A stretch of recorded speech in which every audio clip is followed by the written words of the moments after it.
Hey, everybody, this is Shit Talk Reviews. My name's John. In the room with me is Derek. We are very lucky today. Joining us is the ethereal vocalist from the Cleveland-based band Frayle, an atmospheric doom band. Absolutely great stuff. She was kind enough to connect with us for a chat today, so please welcome Gwyn Strang. Hey, Hi. Gwyn, how's it going? Hey, good. How are you? Doing great. I think my cats are going to join as well because they're just poking around. Listen, we love cats, and I just want to jump in and say, look, my wife and I and my daughter are huge fans from down here in Florida. We've been following your band for a while, and one night we were just sitting there like, I'm going to take a shot and see if Gwyn will join us on this silly little podcast. We're here to talk to you about everything but your influences. We hate those questions. We see it all the time. We already know that you're inspired by Bjork and Sleep, Portishead, Black Sabbath, obviously.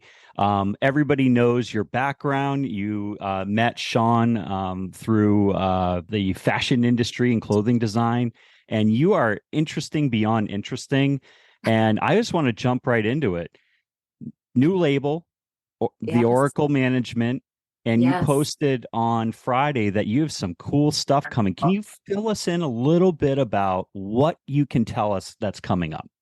Yeah, absolutely. So I think we've actually settled on a release date, which for us, of course, is way too far in the future. But, I understand scheduling and things like this. So I don't know if I can tell you that, but I will just tell you it's not this year. It's going to be early next year.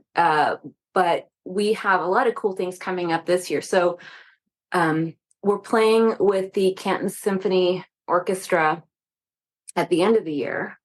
They're going to be joining us, playing our stuff with us. So I think that's going to be fucking amazing. Oh, can I swear? Yeah, No, absolutely. Okay. Trash mouth away. Okay.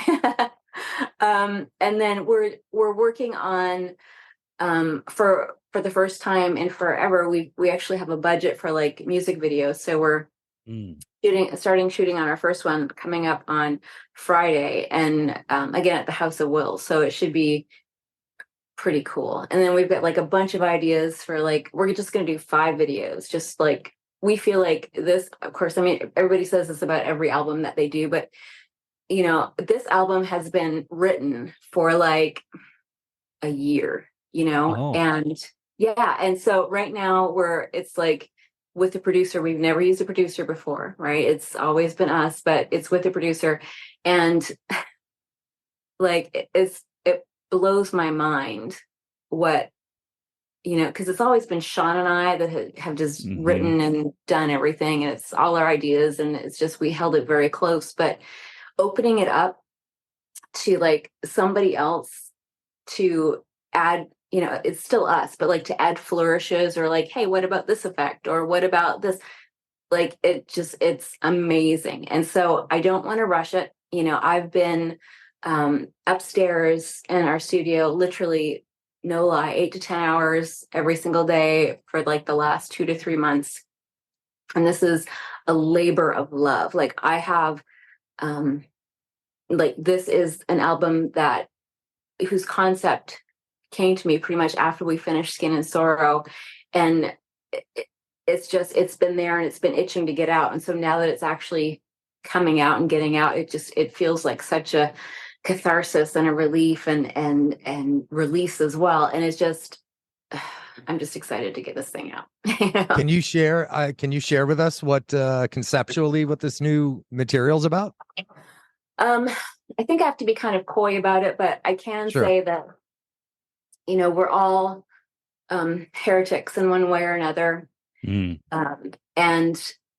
some more literally than others. And it just kind of exploring that idea and theme of, what makes a heretic and how, like, the delivery of your heresy.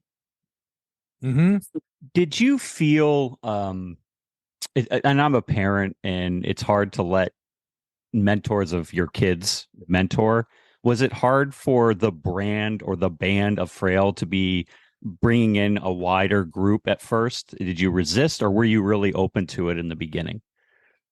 So I think Sean was very resistant, and I've been kind of pushing to get like, because I know that, what Sean and I can deliver is here, but I want, like, my whole thing that gets me going is just like ideas. And so if someone comes in and has like a different idea, I want to hear it. We might reject it, we might, embrace it, but like I was always super open to that. And I like it kind of, I was telling Sean the other day, it's like the creative stuff kind of makes me feel high. Like I get kind of like a high from all this stuff, and you get kind of swept up in this maelstrom of creativity. And so anything that can do that for me, of course, I'm going to chase that, I think Sean was a little bit more resistant because, he's been in the music industry for a very long time, and he has a very set way of doing things. And I think too, it's just personality, he's maybe a little bit more closed off in that sense. I'm just super open. I've always felt like you're just scratching the surface of what Frayle could be. And yeah, I have friends. I worked with Sal Abrascato from Life of Agony and Typo Negative, so I know a lot of fans. And every time I introduce you to, and you might hate me for saying this, introduce Frayle to them, I say that you're kind of the yin to Peter Steele's yang. He was a big Hulk and a low voice, and you're the siren, eerie, creepy, witchy, counter, even female version of what he is an opposite of. I'm not saying this correctly, but do you feel like you're just now hitting your stride of what you could be, and maybe it just helps having other people pull it out of you? That's a really good question. I don't know. I will say that I definitely see growth album after album. And quite honestly, The White Witch, although it was, life-changing and for me, because, I was so scared and fearful of putting myself out there, but just, that was kind of me dipping my toe ever so apprehensively. But this one is just, I think when you hear it, you'll know what I mean when I say it's just like the waters were kind of trickling through the dam, and now the dam has blown open, and it's kind of, it's there. Can you talk a little bit about your creative process? Like, do you transport yourself to mentally sort of to inside the topic that you're writing about? John smokes a shit ton and then creates in his own studio. I mean, Awesome. so yeah, but go ahead. Yeah. I mean, I have tried smoking and eating, and so it does nothing for me except make me super paranoid, and Sean loves it. But like if I try to eat something, like everything tastes stale, like water tastes 2 days, like it's horrible. So it really does nothing for me, unfortunately. I really want it to, but it doesn't. So sure. Well, cannabis aside, how do you get into that place? My whole thing is like water. I have to be near water. And I grew up on the East Coast, close to the ocean. So, now the lakes are close, the Great Lakes, but at the same time, realistically, when I meditate, when I do stuff like this is in the bathtub. So, I will go in the bathtub and light candles and, everything else. And I have my phone, and I have like a notes app on my phone, and just lyric snippets will go in there. And then, of course, a voice message or the voice note thing. Sometimes I'll record a melody in there. But most of the time, we have our songs in Dropbox, or Sean will have a riff. And then, he has like a library of just hundreds of riffs, and I have a library of hundreds of lyric notes. And so when he, we'll kind of go through and kind of pick through, well, what do we want to kind of start with for this album? It usually starts with a riff. So we'll pick out something, and then normally my first idea is the best one, right? Everything else is kind of labored and it's right. So I don't want to hear anything until I'm ready to scratch it, scratch track it. So it has to be upstairs in the studio, and then I'll just kind of like hum something or sing something over top, and then it just kind of develops from there. So then once we have that, I go in the bathtub and I look through lyric notes. Do I have anything that kind of fits what I want to say for the song, or is it just kind of stream of consciousness? And then we kind of flesh it out a little bit. Do we need a bridge? Do we just want to do, A, B, A, B, or how do we want to do it? And then that's just kind of how it works. Yeah. Can we go back to 1692? I'm really curious how you got in the headspace for that, for that lyrical content, because there's some, the whole record is great, by the way, but there are some tracks that are really dark on there, from a lyrical standpoint. Yeah. I cried when I first heard that record. Literally, I sat in a fetal position. Well, thank you. I don't know. Yeah, no, that's a good thing. I'm sorry. So 1692 was, I just wanted, like, writing for me has always been kind of a catharsis, and it's my therapy. So, I always say I leave my feelings on the tip of my pen. I want to get everything out. And for me, being vulnerable is very difficult. So if I can write it down and make sense of it in my own head, then I can work through it. I do kind of intellectualize some things, which, whatever, but so my whole idea around 1692 was, feeling persecuted. And, I'm sure we've all had times in our life where we felt persecuted or pushed out. And so 1692 was kind of just a love story for anybody who's ever felt that way. I just wanted to give everybody a great big hug and just say, come on, we got this, I got you. Come here. I want to take care of you. So, and as well as sharing my stuff, I just wanted to give everybody like a safe space to kind of share their own stuff, because things can get heavy, man. Things can get really tough, and you just need to vent. And sometimes people don't have a space where they can feel safe to do that. And, even if it's in your bedroom where you've got the door closed and, mom and dad are outside yelling or, whatever, just sit in there and just kind of let me hold you. Mm-hmm. That was kind of the message behind Skin and Sorrow too, no? Skin and Sorrow was after I had a lot, like during COVID, I had a lot of loss. And I think it's just different. Like, instead of feeling persecuted, that was just an immense sense of grief, and loss. And so same thing, like my whole thing in life is I just want to help people. I just want to help.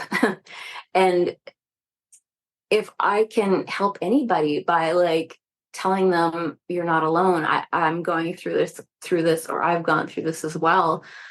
I think my music, Sean writes his stuff, but my part of it is just about creating a safe space where, you can be vulnerable and it's okay. If I can be vulnerable, trust me, and I try so hard not to be, then it's okay for you to be as well.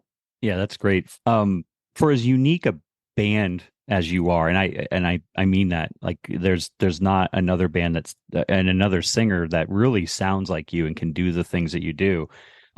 You're also unique in how you're visualized. How much does jewelry, fashion come into play, and does sometimes that come first and then the song come after? Like you have to put on a certain robe in order to feel a certain way in order to finish the song. By the way, meow, meow. Give that one a scritch for us. Yeah. This is Uriel. Hi, Uriel. He's my favorite. Yuki, right?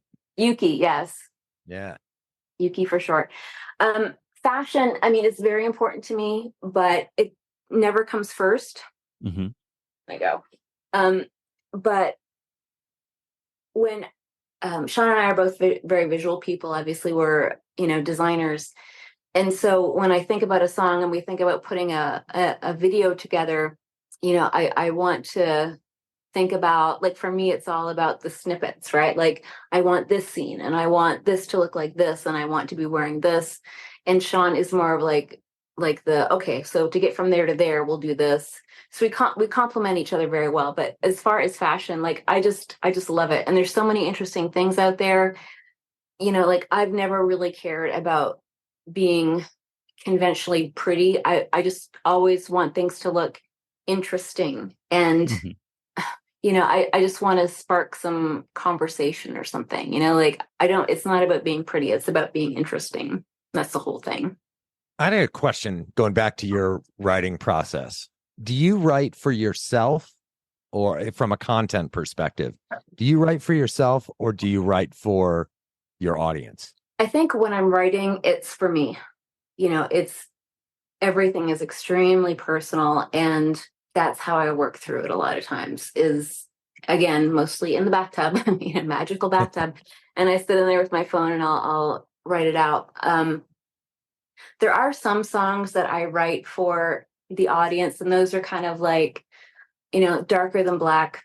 That was kind of, I wrote that because I wanted to be kind of anthemic for, again, anybody who's ever felt pushed out or anything like that. So that was, I wrote that more for the audience, but like the ones that are soul crushing, those are for me. There's a song on this new album coming up, and it's just like, it's difficult to listen to. Just like on Skin and Sore, there's 2 songs that I still can't do live. I just can't, because I just wouldn't get through.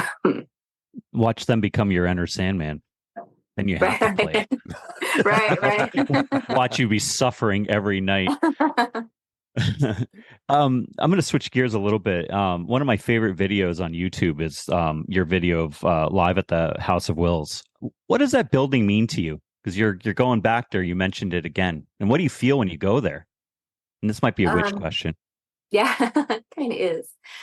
So, I mean, I love it there. I think it's like, I love places and things where you can't figure them out instantaneously. Like, oh, that just caught my eye. Was that there before? What's in this corner? Like all that kind of thing is going on there. And there's all these different rooms with all different themes.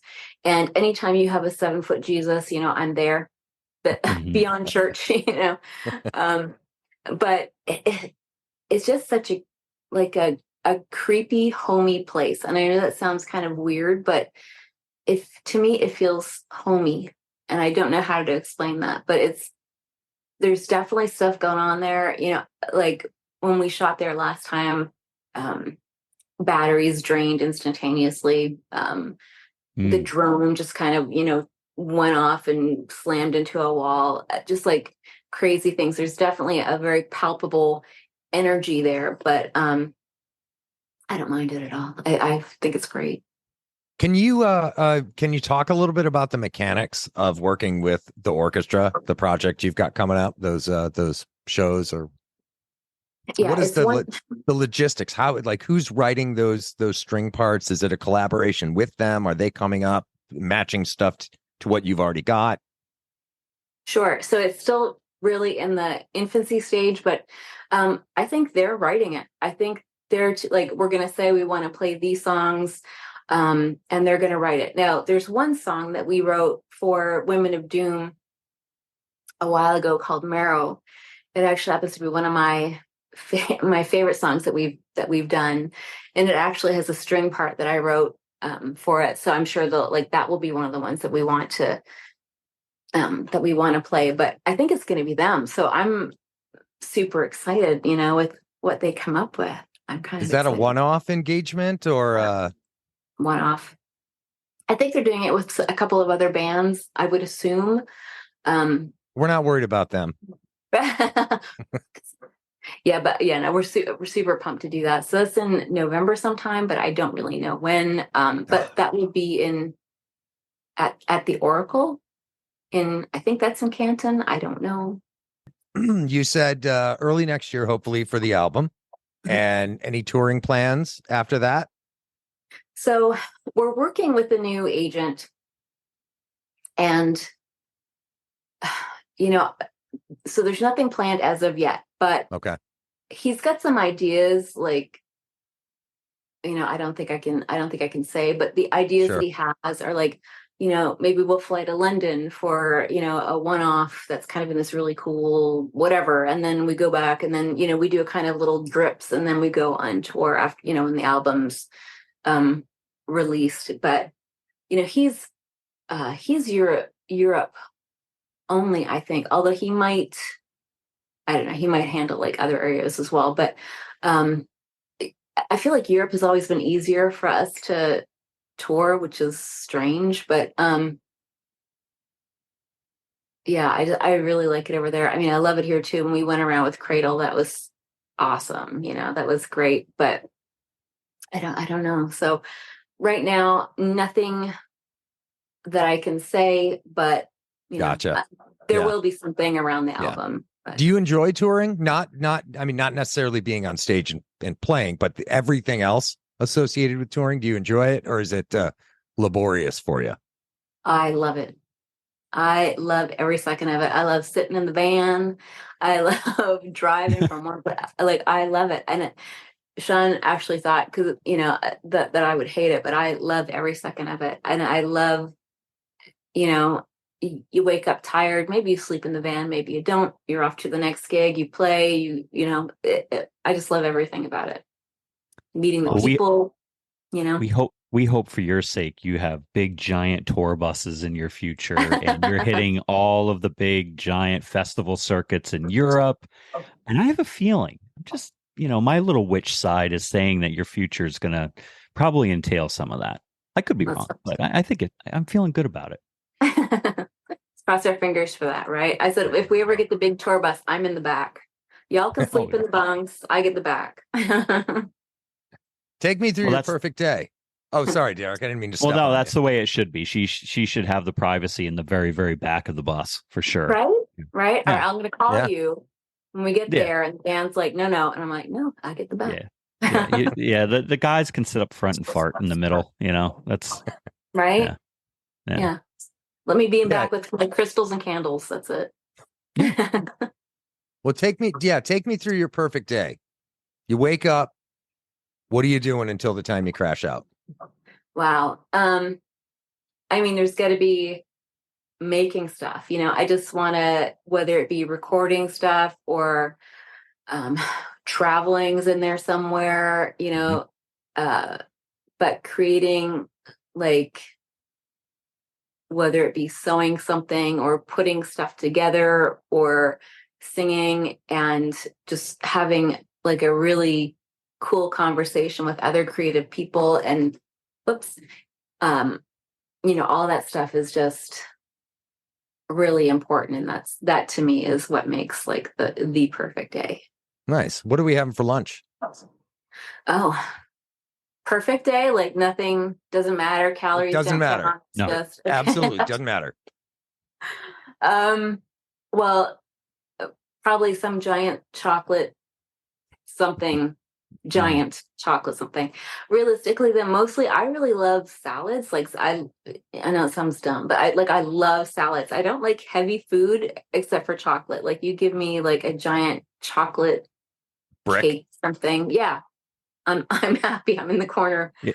Like usually when we do these interviews, whoever we're talking to is talking about drinking the blood of their enemies. So this is a salad. It's a refreshing change.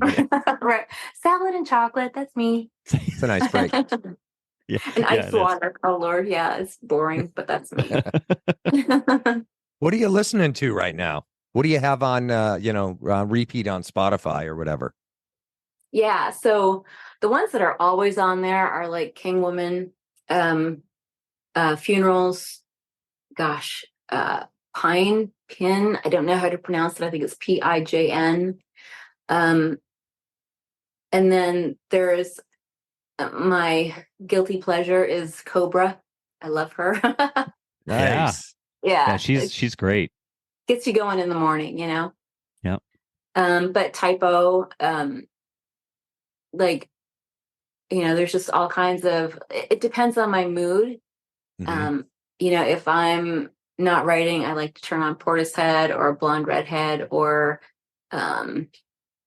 anything like that and just relax and try to meditate. But that's it. Or, just something, there are stations like relaxing ambient music, and I'll put that on, and then that really helps me get to, a different level. I use the Calm app. If I suggest you singing lullabies on the Calm app and they call you, will you do it? Absolutely. Yes. Would they allow lullabies about blood and darkness and bleeding? And they make fun of me because, like, your lyrics are all darkness, blood. That's why we're talking to you. We like you. We right. like that stuff. Like all the Taylor Swift and having your heart broken. Whatever. Right. There's plenty of that out in the world. We like blood and darkness. Right. There's not enough of that in the world. That's right. Well, we appreciate you, your band, your essence, your music, and we wish you nothing but massive success. We're huge fans. If you're ever in Florida and you need a place to crash, the whole band can come. We will provide you laundry and food. We're not creepy. We're not. That's fine. But we're not your creepy Florida people. We're all transplants. So you can be welcomed with open arms here. Awesome. Well, I appreciate it. Yeah. But yeah, continued success. We can't wait to hear the new record. I hope it. We are in agreement that we hope it comes out much earlier next year than later. And looking forward to hopefully catching you on the road. I hope you guys are able to get on the road sooner than later. Yeah. For all of our benefits. Awesome. Well, thank you so much for your time, guys. I appreciate it. Absolutely. Thank you for your time. Thanks, Gwyn. Appreciate it.